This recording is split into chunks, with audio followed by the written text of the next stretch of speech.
Good morning friends, আমার নতুন একটা ভিডিওতে আপনাদের অনেক ভালোবাসা শুভেচ্ছা। তো আজকে দেখুন বাজার থেকে নিয়ে এসছে ইলিশ মাছ। তো এখন প্রতিদিনই প্রায় ইলিশ মাছ আনা হচ্ছে। তো ইলিশ মাছগুলোকে ভালো করে ধুয়ে নেব। ইলিশ মাছ এনেছে আর ইলিশ মাছের মাথাও নিয়ে এসছে। এর আগের দিনের ইলিশ মাছগুলো একটু ছোট সাইজ হলেও খুব স্বাদ ছিল, আর আজকের ইলিশ মাছটা একটু বড় আছে সাইজে। তো দেখুন মাছগুলো ধুয়ে নিয়েছি, আর লেজা ভাজা করব, ইলিশ মাছের লেজা লেজা ভাজা।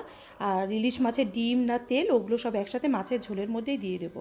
তো দেখুন ইলিশ ইলিশ মাছগুলোকে হালকা ভেজে নেব, তেলটা একটু গরম করে শুধু উল্টে পাল্টে দিয়েই তুলে নেব, কারণ বেশি ভাজবো না।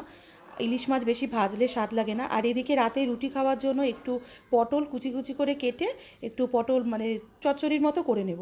আর দেখুন ইলিশ মাছ বেগুন দিয়ে রান্না করে নিয়েছি। আর দুপুরে লাঞ্চে করলাম ইলিশ মাছের লেজা ভাজা, তার সাথে তেল, মাছ ভাজার তেল, আর বেগুন দিয়ে ইলিশ মাছ রান্না করেছি, দুবেলার জন্যই রেখে দিয়েছি। আর করেছি করলা ভাজা আর পটলের